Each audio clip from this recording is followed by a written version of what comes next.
Bab 4. Kesetaraan untuk mencegah perundungan. A. Mempelajari teks narasi. Teks narasi menyajikan beberapa peristiwa atau serangkaian kejadian yang disusun secara kronologis sesuai dengan urutan waktu. Peristiwa yang disampaikan dapat benar-benar terjadi, tapi dapat juga hanya hayalan saja. Narasi bertujuan untuk menghibur atau memberikan wawasan kepada pembaca. Narasi digunakan dalam teks fiksi maupun non-fiksi. Contoh teks narasi fiksi adalah roman, dongeng, novel, dan cerita pendek. Adapun contoh teks narasi non-fiksi adalah biografi, memoir, autobiografi, karangan khas, dan sejenisnya. 1. Ciri teks narasi. Ciri teks narasi antara lain: A. Menceritakan kehidupan manusia dengan mengikuti logika tertentu. B. Rangkaian peristiwa yang diceritakan dapat merupakan kisah nyata, imajinasi, maupun gabungan keduanya. C. Cerita memiliki nilai keindahan, isi, dan penyajian. D. Ada konflik, yaitu pertentangan, kepentingan, kemelut, atau kesenjangan antara harapan dan kenyataan. E. Ada dialog untuk menghidupkan cerita. Dan F. Penyajian pemilihan peristiwanya secara kronologis. 2.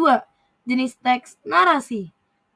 A. Narasi ekspositoris atau informatif, bertujuan untuk menyampaikan informasi mengenai suatu peristiwa dengan tepat dan jelas, serta dapat memperluas pengetahuan pembaca. Teks narasi ekspositoris menggunakan bahasa yang logis, mengacu pada fakta, dan bersifat objektif. B. Narasi artistik, dapat bersifat fiksi maupun non-fiksi. Narasi artistik menceritakan sebuah kisah dengan tujuan menghibur dan memberikan pengalaman yang indah atau estetik kepada pembaca, misalnya novel, cerpen, atau dongeng. C. Narasi sugestif, digunakan untuk mempengaruhi pembaca.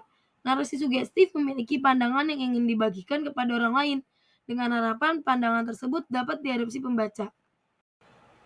3. Struktur teks narasi. Struktur teks narasi terdiri atas berikut ini. A. Orientasi, tahap pengenalan cerita. B. Komplikasi, tahap penggambaran kisah atau awal mula masalah atau konflik. C. Resolusi, tahap pemecahan masalah. D. Koda, tahap penutup, memuat pesan moral atau amanat. 4. Fakta, fiksi, opini, dan asumsi dalam teks narasi. A. Fakta merupakan sesuatu yang benar-benar terjadi dan dapat diindra. Contohnya, Kemal adalah pelajar laki-laki berusia 17 tahun. B. Fiksi merupakan pernyataan yang hanya berdasarkan hayalan atau pikiran, atau sesuatu yang tidak benar-benar terjadi.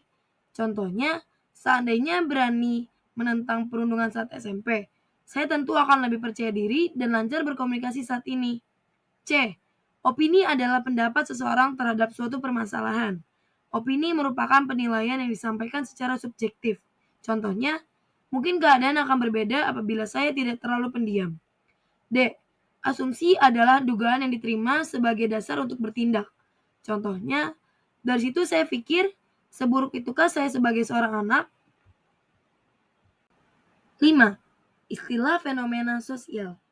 Fenomena sosial adalah peristiwa, tindakan, atau perilaku yang terjadi di masyarakat dan dapat diamati secara ilmiah, yang dipengaruhi oleh interaksi antar individu dan faktor sosial lainnya, serta memiliki dampak signifikan pada individu maupun kelompok.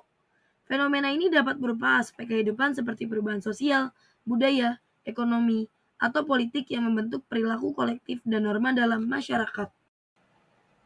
B. Mengidentifikasi perwatakan tokoh cerita. Dunia sosial yang tergambar di dalam novel merupakan dunia imajinasi pengarang. Namun faktor-faktor yang terjadi di dunia nyata dapat menjadi acuan pengarang berdasarkan subjektivitasnya untuk menulis cerita. Misalnya peristiwa perundungan. Faktor-faktor penyebab dan akibat perundungan dapat menginspirasi pengarang dan menuliskan ke dalam karyanya. Novel memiliki tokoh yang menggerakkan alur cerita. Sekarang, kamu akan menyimak dan mengungkapkan perwatakan tokoh dalam novel. Perwatakan merupakan pelukisan tokoh atau pelaku cerita melalui sifat-sifat, sikap, dan tingkah lakunya dalam cerita. Sifat menyeluruh dari manusia yang disorot termasuk perasaan, keindahan, cara berpikir, cara bertindak, dan sebagainya. 1. Menyimak pembacaan teks fiksi. 2. Menjelaskan tokoh dalam teks fiksi. A. Metode secara langsung. B. Metode secara tidak langsung. C. Metode telaah karakteristik melalui sudut pandang. D. Melalui telaah arus kesadaran. E. Melalui telaah gaya bahasa. 3. Menulis resensi berdasarkan perwatakan tokoh. C. Menyampaikan tanggapan.